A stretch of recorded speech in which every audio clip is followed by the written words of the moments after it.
Now tonight, the Council brings you a discussion with Ambassador Richard Olson and the realities of the peace deal, the outlook for the people, the role of Pakistan, and the implications of a potential US military withdrawal. To open our program and introduce our guest tonight, it's my pleasure to present the Upstream Senior Issues Advisor in the Public and Government Affairs Department of ExxonMobil and a member of the World Affairs Council's Board of Directors, Ms. Laura Logan. Laura, welcome. Thank you. Thank you. I am so honored to introduce tonight's speaker, Ambassador Richard Olson. He is a retired career member of the Senior Foreign Service who spent his career on the forefront of US diplomacy in the Middle East, in Africa, and in South Asia. Ambassador Olson joined the US State Department in 1982 after graduating from Brown University. In over 34 years of distinguished service, he served as US Ambassador to both the Islamic Republic of Pakistan and the United Arab Emirates. He was Coordinating Director for Development and Economic Affairs at the US Embassy in Kabul and held positions in US diplomatic missions in Mexico, Uganda, Tunisia, Saudi Arabia, Ethiopia, Iraq, NATO, as well as a number of leadership positions at the State Department in Washington. But tonight we're here to hear about Ambassador Olson's last assignment, which was as the US Special Representative for Afghanistan and Pakistan. As then Secretary of State Kerry noted on the occasion of his retirement, during his tenure in this role, Ambassador Olson played an invaluable role in consolidating the progress Afghanistan had made, including the pursuit of an Afghan-led reconciliation process. In addition, his commitment to fostering a strong and productive relationship with Pakistan was a testament to his unwavering diplomatic service. Among the many honors Ambassador Olson has received are the Secretary of State's Distinguished Service Award, a Presidential Distinguished Service Award, Secretary of State's Award for Public Outreach, and the Secretary of Defense's Exceptional Civilian Service Award for his service in Iraq. And he was also awarded the Medal of Wazir Akbar Khan by the President of Afghanistan, Ashraf Ghani. So please join me in welcoming Ambassador Richard Olson. Ronan, over to you. Thank you very much, Maryanne, and thank you very much, Laura Logan, for the excellent introduction, and thank you for serving on our board, and thank you to all of your colleagues at ExxonMobil. Ambassador, it's truly an honor and a delight to have you here today. As Laura noted, you have an incredible background in some of the hot spots of the world. The U.S. Has always needed a strong diplomatic presence, both in the Middle East and in South Asia. So you know the interplay very well of Middle East and South Asia, and the many different factors and players that we'll get to later. But maybe just for people to have a bit of a fuller understanding, could you briefly talk about the truly, I suppose, unfortunate factor that for the average Afghani person, this is now an almost constant state of war for almost over 40 years. Could you perhaps just talk us through, just very briefly, the basics of the 1979 Soviet invasion and how that led to they left the era of the warlords and the rise of the Taliban? Sure, and thank you very much, Ronan and Houston World Affairs Council for having me tonight. It's a pleasure to be talking to you, and thanks to Laura for that very generous introduction. There are a lot of places one can start in reviewing the history of Afghanistan. Where I would actually start the narrative, because I think it's quite important, is in April of 1978. That was the Sour Revolution. It was a communist revolution that overthrew the then Republic of Afghanistan's government. Almost immediately, in response to that communist revolution, there was an uprising in the countryside led by one Afghan army captain, Ismail Khan, who's still around and still a significant figure in Afghan politics. And it was this uprising against the communist government of Afghanistan that ultimately led to the deterioration of stability in Afghanistan that led to the Soviet invasion in 1979, which you mentioned. I think that's probably the first time that, for many Americans, they became aware of Afghanistan, and of course everyone has been aware since 2001.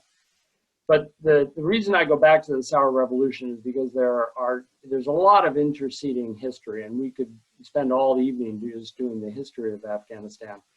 But there are two elements that I think that stand out, even from 1978, that have been true throughout. First of all is the conflict between rural traditionalists and urban modernizers.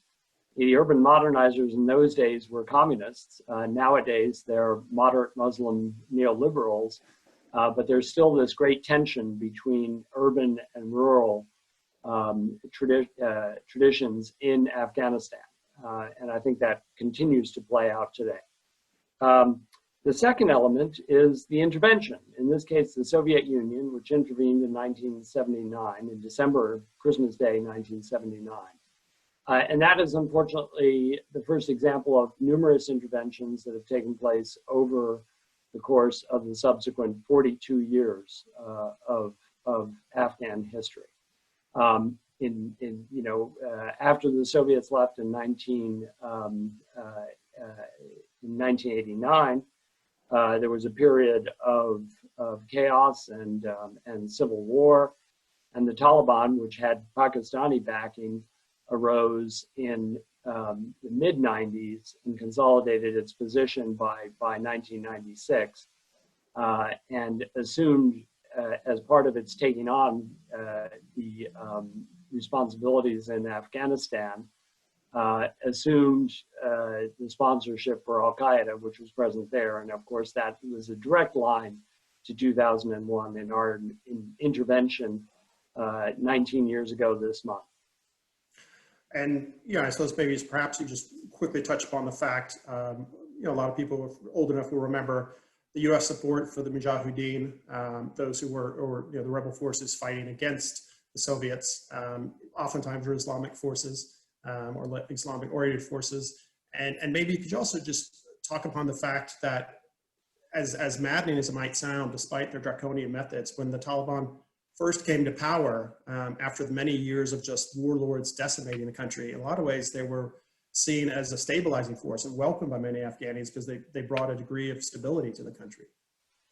Yeah, those are excellent points. First of all, on the question of the U.S. support for the Mujahideen, I think that's something that there has been perhaps some revisionist history on this, or a looking back and perhaps regretting that.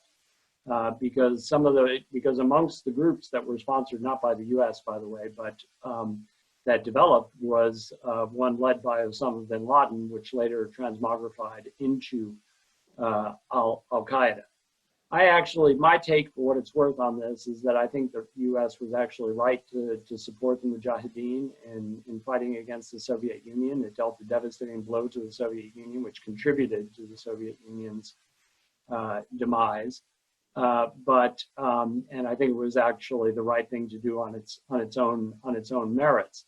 I think the real mistake that the United States made was in 1989, when we were a participant in the Geneva Accords that allowed for the withdrawal of the Soviet Union. We did not stay engaged with Afghanistan. We washed our hands of Afghanistan and South Asia generally, including Pakistan. We turned from being very allied with Pakistan to actually sanctioning Pakistan for its nuclear program. We had our reasons, good reasons, but we did a complete turnaround.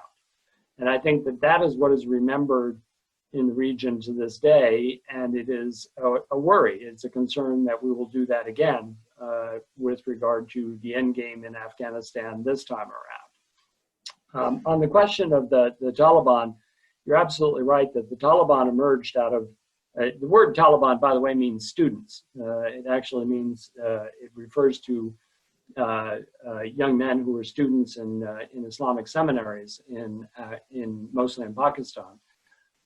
And it was a fundamentalist movement that responded to the utter devastation and chaos of warlord Afghanistan in the mid-1990s. And they imposed a very harsh draconian rule, which, and as we all know, imposed complete apartheid for women. But there were people who welcomed them because they established a degree of law and order. There was security where there had not been security before. And so that is probably one of the reasons that they, to this day, have some defenders and supporters in various parts of Afghanistan. And for the majority of the talk, I want to move on to more recent events and the peace process in particular. But maybe just it's something a lot of Americans hear about one way or another. But what's your perspective on the belief that some people have that we invaded Afghanistan in 2001, but 2003, the massive invasion and huge numbers of troops that were sent into Iraq, and along with massive amounts of State Department personnel, USAID personnel, amounts of billions of dollars. I don't want to play too much what isn't, but if we had not gone into Iraq, do you think Afghanistan might be in a better place today? I personally find that theory very compelling. I think that in retrospect, it wasn't maybe so clear at the time. And I was in the Middle East watching Afghanistan at the time, and I was actually in Iraq in late 2003.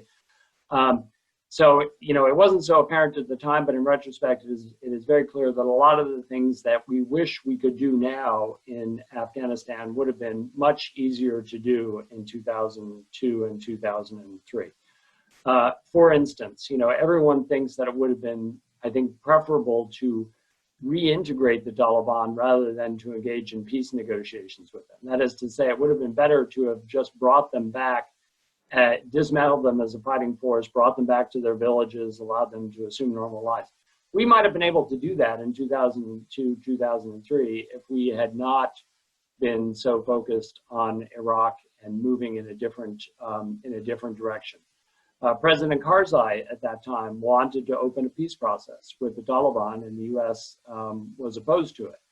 And I remember those days as a U.S. government official. We were still heady with our victory in Afghanistan and filled with righteous anger over 9/11. But in retrospect, I think the decision to go to Iraq, first of all, I think it was a catastrophic decision on its own. That's a whole nother topic. But it also did divert our attention from Afghanistan. And probably the most important factor here is that Pakistan picked up that we were moving away from having Afghanistan as a central focus. And Pakistan had been very cooperative during the actual invasion and had moved away from the Taliban, but they fell into their old ways, I think largely because they realized that the US was not going to focus. And they had the experience of being abandoned by the US in 1989. Not to justify Pakistan's decisions, but I think that's the historical background for them. And maybe just to help people have a bit broader understanding of Pakistan, obviously you're an expert there, serving so many years there as ambassador. With regards to, an outsider might say, why would they put so much support behind a group like the Taliban? Is it for some of it for them, the geopolitics of it, that they want a force to balance Iran to the West, and they also don't want an Indian-friendly government in Afghanistan? Why is it that, as you mentioned, after the first 2 or 3 years of kind of fuller support of the U.S. initiatives, that they did support the Taliban so much? Well, first of all, I mean, to some extent it was a legacy for them. I mean, they had supported the Taliban in the 1990s when Afghanistan was in chaos. And they saw the Taliban as the best way of guaranteeing their interests in Afghanistan. And again, this is against the backdrop of the US sort of having withdrawn and not providing any other alternatives in terms of security provision. So they had a legacy to deal with, and that legacy was particularly important within the army and the intelligence services, which are the dominant voice on Afghanistan within Pakistan. So there was a legacy element to it. But then I also think that they continued to interpret, and especially the army, continued to interpret Afghanistan in terms of a potential threat from India. I think that for Pakistan, the worst case scenario has always been that there would be a strong Afghan government that was strongly aligned with India.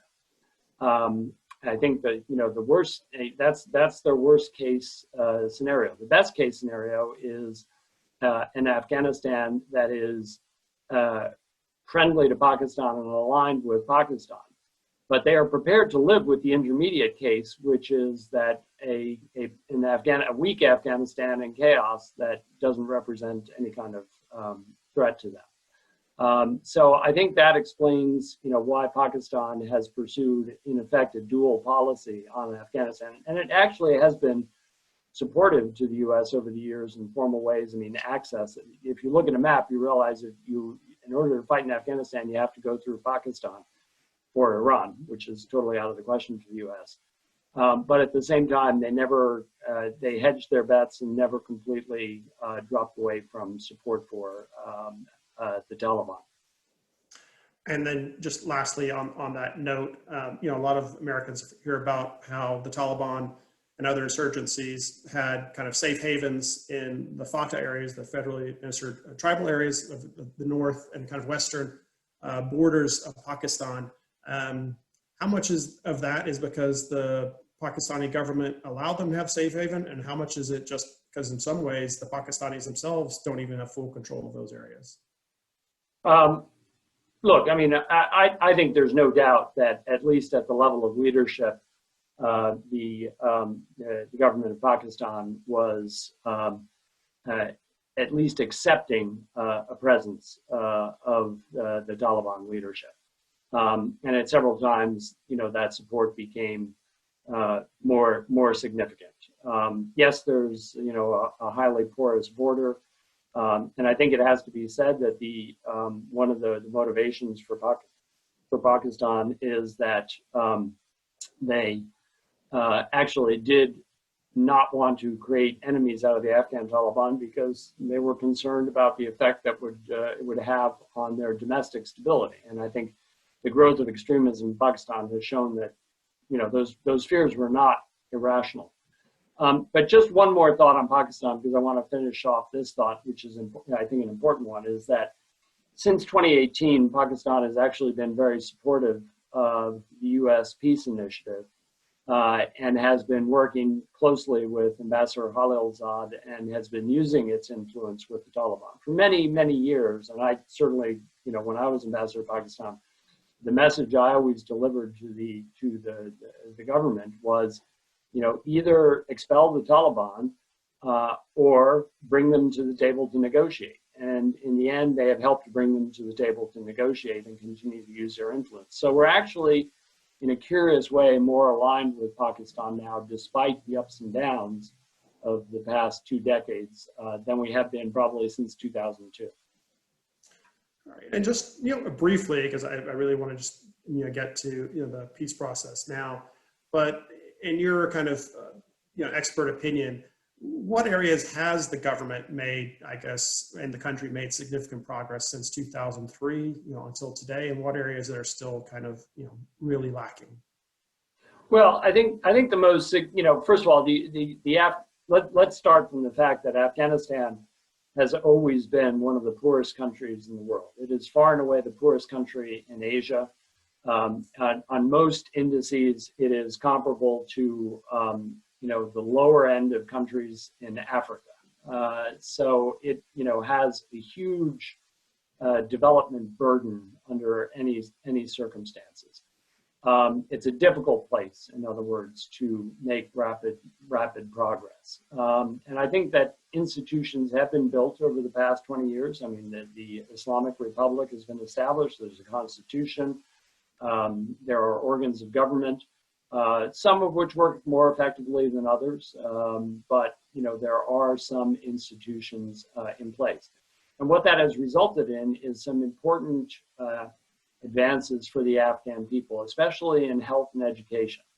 The measures are very crude, but most Afghans nowadays live within a day's donkey ride of a clinic. That was not true before 2001. There are millions of girls in education now. There were none in 2001. And in fact, the educational system had largely been shut down.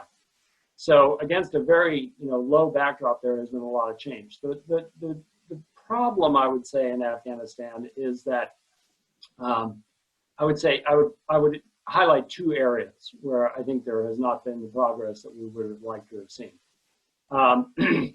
First is that although there were serious attempts in 2001 to 2004 to build a political compact in Afghanistan. That is to say, create a new political dispensation that brought everyone in.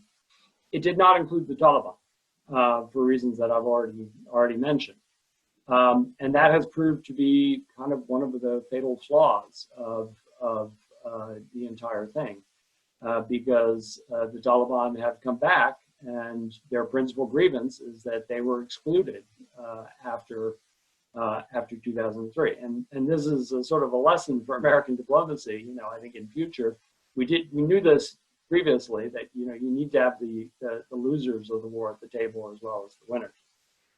The other area where I think there is, where Afghanistan is still plagued by problems is the level of corruption in the Afghan government. And some of this is explainable by just the fact that you had huge influxes of cash into one of the poorest societies in the world. When I was the economic assistance guy at the U.S. Embassy, the annual budget for the Department of Defense for its expenditures in Afghanistan was about $25 billion a year. The GDP of Afghanistan is $25 billion a year. So our budget was equivalent to their gross national product. That almost inevitably will fuel corruption. But there are systemic problems on the Afghan side too. I mean, I don't want to blame the United States for this. And I think that is a problem that has also led to the rise of the Taliban, because the Taliban are perceived as being harsh and cruel and not in favor of the advances that have taken place in Afghan life, but they're perceived as less corrupt, perhaps, than the government.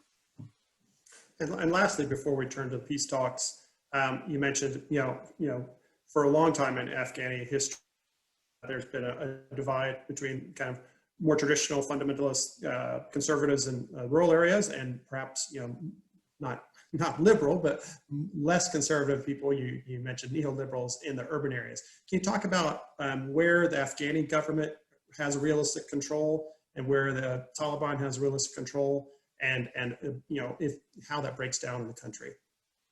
Yeah, well, the numbers have been harder to get lately because of the deteriorating security situation. But I think it's the last time that U.S. forces published actual population statistics, which is probably, I think, about a year and a half ago now, if I'm recalling correctly. At that time, 80% of the population was in areas that was controlled by the government, and about 20% was in areas that were controlled by the Taliban. Now, that doesn't correspond to a geographic distribution, because what that basically means is that the government controls all the urban centers, that is to say the 5 major cities of Afghanistan, but also all the district and or provincial and district capitals.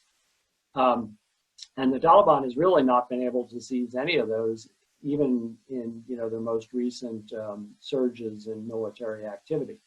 They're, as we speak, laying siege to Lashkar-Gah, the capital of Helmand, and we'll see. They may succeed in taking it, at least temporarily.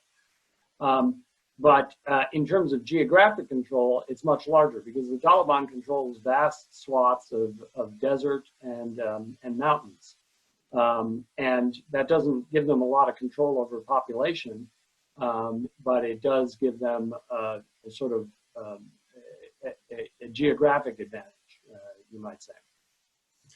And can you talk about, I suppose, the peace process really saved the last year or two, the talks in Doha, maybe just lay out for people who are the major players at the table, and maybe, what has been accomplished, at least in I suppose, starting a dialogue, but also maybe the bigger issues like the Taliban refusing to recognize the Afghani government as a legitimate government of Afghanistan. Can you talk about the Sure. process right now?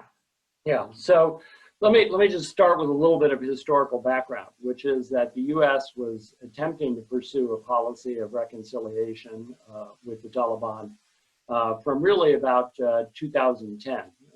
Right at the beginning of the Obama administration. And there were a number of of contacts, most of them very back channel, through the Obama administration. When I was the special representative, I was in regular contact with the Taliban. The obstacle was to getting a peace process going. If the Taliban would not discuss, sit down with the government of Afghanistan in an Afghan-led, Afghan-owned peace process until the U.S. withdrew forces. That was their demand.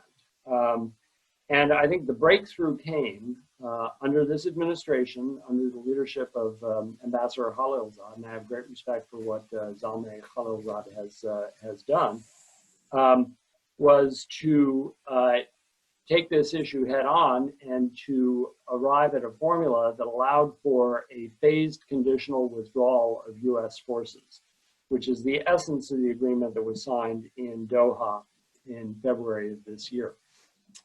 Under the Doha agreement, the U.S. would withdraw U.S. forces in two tranches. One was accomplished right away. I think it happened in the spring of this year. That was down to 8,600. And the remainder would be removed by May of 2021. But in the meantime, there would be conditions in place, and the Taliban would have to meet those conditions. The principal condition is that they would have to assure that Al-Qaeda and other terrorist groups would not be able to operate on Afghan territory against the United States and its allies. And there were some other elements as well. And then in addition to that, they had to start the intra-Afghan negotiations, which were supposed to begin in March. And that's the negotiations with the government. They didn't start. It got hung up on the question of prisoner releases and other issues. But those negotiations began last month in Doha. And those are really where the core issues are going to have to be decided. That is the really hard issues, the questions of whether the Afghan constitution needs to be amended, questions of power sharing between the Taliban and the government. And really overarching this, it's the big question is the role of Islam in modern Afghan society. And that can be crystallized in the question of whether Afghanistan remains, as it has been for the past 2 decades, an Islamic republic, or goes back to being what the Taliban called it in the 90s, an emirate. That is to say, a religiously guided institution, or religiously guided set approach to governance. So that's where it stands. I think most people expect that the Afghan negotiations, the Afghan peace negotiations, as they're formally called, that the indications are positive, but it's going to be a very long time. There are very difficult issues, 42 years of conflict to resolve and sort out, and very different approaches. One religiously based, and the other a secular modern approach. In addition to that, there is still no formal mechanism that I'm aware of for bringing together all of the regional countries. And as I mentioned at the outset, one of the problems that has bedeviled Afghanistan is the intervention of its neighbors. Russia in 1979, Pakistan in the mid-90s, Iran working with Russia more recently. So there, in my view, has to be some regional peace track, which has not yet been developed, but I'm optimistic that it will over time. I would say that on the peace process, it's going to be a long haul. We have to be prepared to support it, but it does offer the best opportunity, in my view, and we can talk a little bit more about this if you'd like, for us to end the war in Afghanistan, our war in Afghanistan, in a responsible way. It allows us to preserve some of the things that have developed over the past 20 years in Afghanistan, but at the same time allows us to refocus our military and strategic energies in other parts of the world, which in the meantime have perhaps emerged as more important than Afghanistan. And as you mentioned it, could you talk about maybe what are the 3 kind of most basic options for the United States with regards to policy options for Afghanistan? Like a lot of difficult parts of the world, there are no good choices, it's just perhaps trying to find the best of three bad choices. Can you talk about our three options and maybe which option you would prefer? Yeah, so I think that the three options that face us in Afghanistan, broadly speaking, I mean, there's always, lots of variants and scenarios, but essentially the first one would be to continue doing what we have been doing for the last 2 decades. That is to say, to fight a counterterrorism mission and a building up of the Afghan institutions, including the Afghan armed forces. In my view, this is a scenario for a long war. It is going to be a long time before the Afghan forces are self-sustaining. The Afghan government itself is not self-sustaining. It doesn't generate enough revenue to cover even its most basic expenses. So that would be one option. It's plausible policy, but it does come at a strategic cost, because that means that all the effort that we're tying up into Afghanistan, we can't devote to other areas, including potentially the rise of China or, our, competitions with Russia, global health. I mean, you can name all the other things that we could be devoting our energies to. Okay, the second option would be to completely withdraw. And that is very tempting politically. I think many Americans are probably pretty sick of being engaged overseas, and you see that in headlines and tweets all the time about talking about a complete and total U.S. withdrawal, which in my view might also entail cutting off assistance to Afghanistan. And I think that would result very quickly in a renewed civil war, an intensified civil war. I don't think it would necessarily result in the Taliban coming to power immediately, but certainly the Taliban would be empowered, and if the government completely collapsed, it's possible that the Taliban would come to power. So that no one, I think, who is serious about Afghanistan regards that as a very good option, but it's out there. The third option is the peace process, and that is to attempt to arrive at a political settlement with the Taliban. And in a sense, we've already accomplished political settlement between the United States and the Taliban. That has to be, of course, implemented and verified before we would, complete our withdrawal. But the key element is the Afghan negotiations that are taking place in Doha. And as I said, those will take quite a long time. So I would argue for sustaining the Afghan peace process, supporting it. We need to lend our support to a regional solution. And we need to keep supporting the Afghan government, at least in terms of civilian assistance, even if we withdraw our forces in May of next year, as the Doha Agreement calls for, or if it's somewhat delayed, somewhere down the line. And, hopefully a peace process can be agreed to. Obviously, getting a status of forces agreement would be very difficult. It would be hard to get the Taliban to accept anything. But do you think there's any chance, if an agreement was to be arrived at, that say peacekeeping force with American soldiers, or at least from our allies from the region, could be present in Afghanistan? And, or at a minimum, if our major concern is, say, a resurgence of Al-Qaeda or ISIS is there already, at least having enough special forces, on the ground or drone bases operating in a few areas of Afghanistan. Yeah, this is a topic of intense ongoing debate in Washington right now, and Kabul and other places. And I don't know that I have the answer to that, but let me just lay out what I would see as a couple of the factors here. The Taliban has been absolutely clear that they regard withdrawal of foreign forces as a prerequisite for any kind of peace.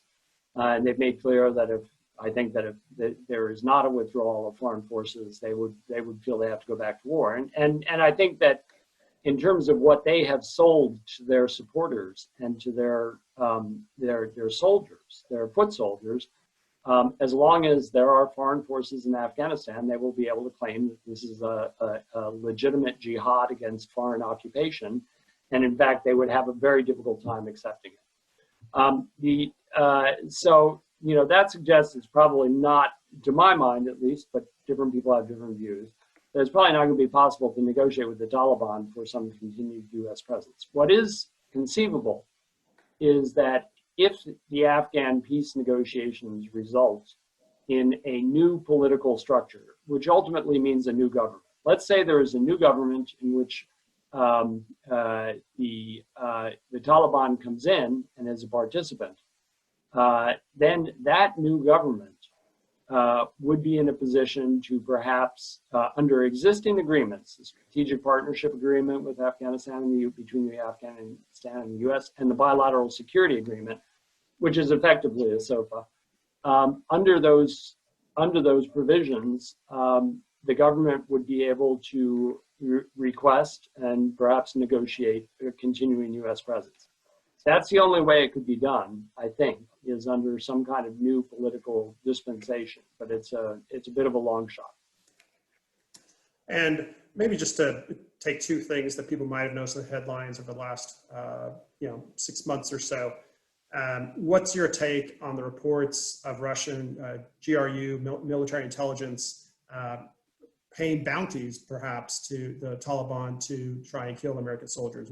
What do you make of those reports? Yeah, well, first of all, obviously, I no longer have an intelligence feed, so I'm like everyone else, just reading the press reports. And I think what I would say on that is, to me, it indicates something we've seen in other areas as well, which is a hardening, we've seen other indicators of it, is a hardening of the Russian position. Russia has generally been supportive of the U.S., at least in the early stages, and agreed with us on the counterterrorism mission in Afghanistan, and certainly welcomed the ridding of Al-Qaeda from Afghanistan. But I think as we have entered into a period of competition with Russia, they have increasingly defined, and particularly during the surge when we had 100,000 troops in their backyard, the way they would see it, they began to see a strategic intent from the U.S. that was beyond counterterrorism. They saw us as establishing a foothold in an area that was sensitive to them geopolitically. And I think that the supposed GRU campaign indicates that this is very much alive, that one of the key factors in Russian policy, and perhaps the dominant one, is that they want our forces out of Afghanistan even more than they want our cooperation, say, on counterterrorism. And another thing, this year has seen a huge rise in targeted killings or assassinations in Kabul and other areas by the Taliban. What do you make of that? Is that a significant changing of tactics? And if so, what do you think it means? Or why do you think they're doing this kind of new tactic? Well, I think that, a couple of things. First of all, is the one tool that the Taliban has, and their point of principal leverage, is violence. So the government of Afghanistan has insisted on a ceasefire as the first condition or the first item to be discussed in the peace process. And the U.S. did succeed in getting a temporary reduction in violence as a result of the Doha agreement. But the Taliban is not, frankly, I think, incentivized. I mean, I'm just being realistic here, to give up its arms when that's its main source of leverage over the government. As to why they've chosen assassination, I think it's probably, first of all, I'm only, again, going on press reports and not, don't have access to the intelligence, so I don't have a very clear picture of what's actually happening in terms of these assassinations. But it seems to me that in a context where there are negotiations going on, it's probably an attempt to fracture the political consensus on the government side and to split up the political elite. Because the Taliban have the great advantage of being very unified in their positions, and the government, being a democratic government, is going to be susceptible to public pressures and things like that. So I think it's probably for those reasons. That's what I would speculate, at least. And as we noted in the introduction, you've also spent a lot of time in Iraq. You're the director the State Department's Office of Iraqi Affairs. Obviously, they're not good parallels, but some people say, they look at Iraq and say it's a country that was put together that shouldn't have been. Maybe it was balkanized into a Kurdish north and then a Sunni and Shia areas, or at least at a very federal level, it could do better. How would you explain the divisions within Afghanistan, people when they hear about Pashtuns and Tajiks and Uzbeks, and what their sense of identity to their tribe is, as opposed to considering themselves to be Afghani? Yeah. Well, first of all, on the broad question, I mean, I'm going to just take a very strong personal view. I think there is nothing more dangerous than for the United States or anybody else to sit down and actually try to draw lines on a map separating people, because it sounds good in theory. When you do it in practice, what you get is ethnic cleansing and potentially genocide. And there's a long history of this. Whether it's in the immediate aftermath of the First World War in Turkey, between Turkey and Greece, or in the Balkans, and other places. So I think the U.S. should resist always the temptation to see things overly simplistically in terms of drawing lines on maps. In the case of Iraq, not to get too far into Iraq, it's much more complicated than three countries. Yes, there's Kurds, Shia, and Sunni are big blocks, but there are all kinds of minorities, most of them who live along the boundary between the Kurds and the Sunnis. And, you can't just write off those millions of people. With regard to Afghanistan, Afghanistan has many problems, but amongst the problems it does not have, fortunately, is ethnic separatism, at least not in the same way that we see it in other parts of the Middle East. It's a multi-ethnic country, and all the major ethnic groups are related to people across the boundaries in another country. So that, the largest group is the Pashtun, and there are more Pashtun actually in Pakistan than in Afghanistan. Tajiks are the second largest group, and of course Tajikistan is just across the border. None of these Afghan groups, none of these ethnic groups in their leadership is arguing for reunification with their external homeland. That is just not a factor. Everyone wants to be sort of at the top of the heap within a unified Afghanistan. So the ethnic tensions are real, and I think they're particularly real within the government of Afghanistan, which has amongst its elements Pashtun, including a Pashtun president, Ashraf Ghani, and substantial Tajik and northern presence. So that is a tension that will sort of play out, and perhaps is playing out during the negotiating process. And I think one of the key things that will determine the success or failure of the Afghan peace negotiations is how much those who are divided, perhaps on ethnic terms on the government side, can hold together in face of a greater threat from the Taliban. Okay, great. I'm just going to turn to the audience questions. Toby asks, given the Hindu national government in India, is there a possibility of Pakistan worrying about Afghani-Indian alignment? Yeah, I mean, that's what drives Pakistani policy. It has for many years. Afghanistan has traditionally, when it was, a stable, under the kingdom back in the 70s and even the Republic, it traditionally tended to have a good relationship with India. And by the way, Afghanistan. One of Afghanistan's problems is it has always had a contentious relationship with Pakistan. It refused to recognize Pakistan's existence when it was established in 1947, and has never recognized as an international boundary the line that divides the two countries. So there's some fault on the Afghan side as well for the relationship with Pakistan. But absolutely, I mean, this is why it has been so difficult, why there's always a risk that even if peace negotiations are successful, that the region will be tempted to engage in proxy warfare in Afghanistan. All right, and then Brent asks, how does the threat of the Islamic State in Afghanistan affect the peace talk process with the Taliban?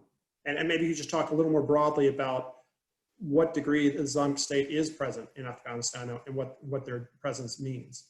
Yeah, there is a presence of Islamic State in Afghanistan, Daesh. It became particularly prominent in 2015.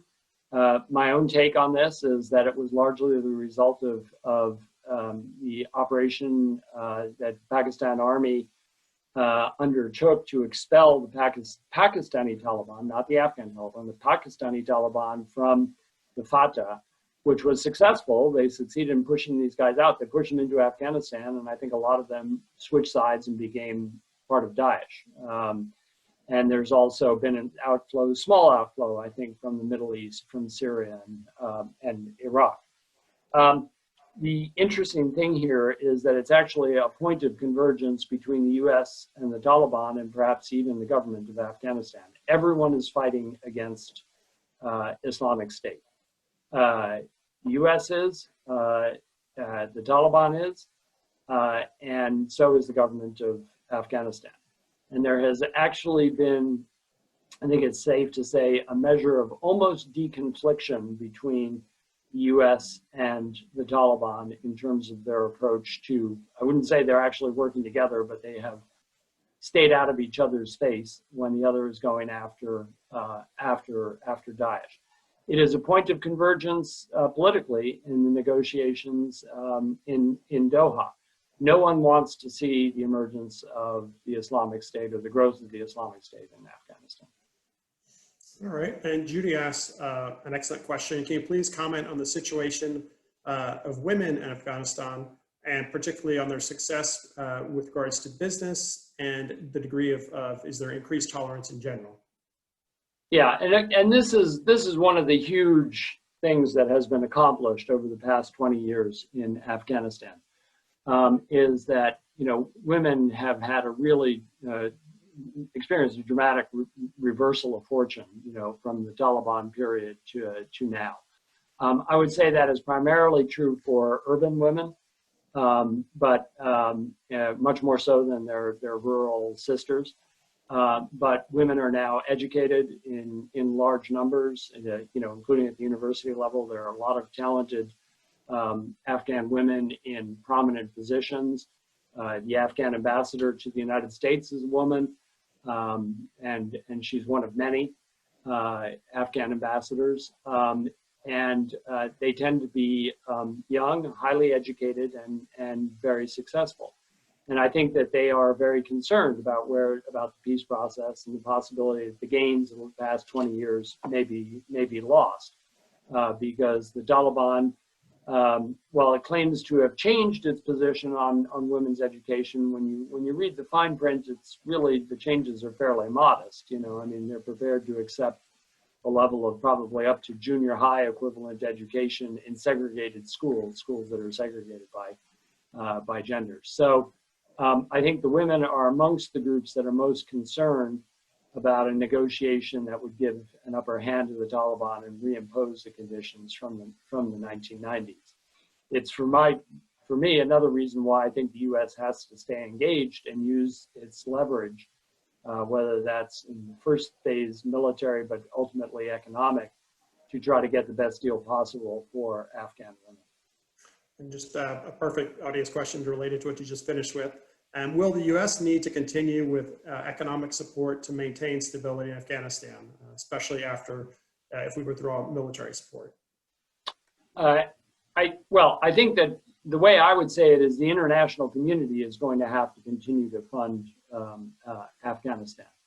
And the big money, I think, will come from the international financial institutions, the World Bank, the IMF, the Asian Development Bank. And I think that the U.S. Will have to play a leadership role in those institutions to ensure that the funds are necessary. As I mentioned before, the Afghan government does not collect enough revenue to even pay its most basic bills. And I think that the U.S. Has to continue to support the Afghan government if we don't expect it to collapse and result in a Taliban victory. There's a very clear lesson here. When the Soviets withdrew in 1989, they left in place a government of Afghanistan headed by a guy named Najibullah. And he was expected to collapse within months, and he didn't. He stayed for 3 more years. What caused his collapse was when the Soviet Union collapsed and the Soviet Union no longer was paying the bills for the Afghan government, the Najibullah regime collapsed. So I think that's important. The other thing I would add is that to the extent that there continues to be a need to support Afghan security forces even post-peace process, I think that's an area where the U.S. has been the dominant donor, and I think that was something that will also have to be addressed. All right, another audience question. How much influence does Pakistani intelligence have over the Taliban's activity? I think they have influence, but I don't think they have command authority. And I can say that this was an item of, as you can imagine, huge concern for me when I was your ambassador in Pakistan, because and I watched very closely. And I can say that I never saw it, a result of, direct command and control, being exercised by the Pakistanis over the Taliban, including the very deadly Haqqani network. And by the way, I've been through 2 Haqqani network attacks myself, so it's kind of personal on this score. But I think they do have influence. They can, but what I mean by that is they can get the Taliban to move in certain ways, but not on ways that the Taliban have decided are fundamentally not in their interest.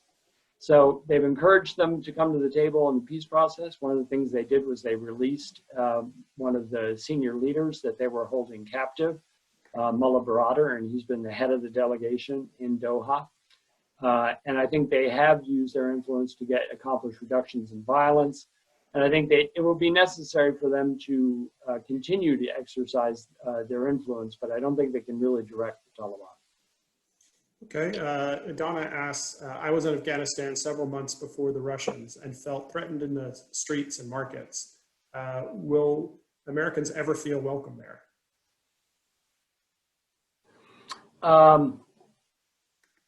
Yeah, I guess I can't say anything about, Afghanistan in the 1970s. I was not there. And so I don't know how to address that part of it. Look, I mean, at one level, Americans have been very welcome there for the past 2 decades. I mean, there are an awful lot of Afghans who are supportive of what the U.S. has been trying to do. And in fact, are deeply worried about what their country is going to look like if the U.S. does completely withdraw its forces. So, I would kind of, a little bit challenge the assumption that we would not be welcome. But I think for everyone concerned, a more normal relationship with Afghanistan would be one that is not defined purely in military terms. We tend to think of, Afghanistan purely in terms of our forces there. I think it would be better if we could get past the issue, we could ultimately withdraw our forces in a responsible way, consolidate a peace in Afghanistan, a political settlement, and allow our presence to go back to what it was in the early 70s, which is to say that we had, we were respected for the work that we had done building up Helmand province and Kajaki Dam and the Helmand River project, which really led to the flourishing of Helmand. So I think that would be what I would hope for. Okay, maybe just 2 more questions just to wrap up. I think we could spend a few hours with you, but we'll have a limited amount of time. With regards to the upcoming election, last week, President Trump tweeted that he would like to see all American troops out by Christmas. Whether or not that's realistic or not, is debatable. But how would you define the policy outlook options or what they might do in the next few years if President Trump or if it was to be a President Biden in power the next 2 to 3 years? Well, I don't know anyone amongst Afghan analysts who doesn't think that a precipitate withdrawal would be bad.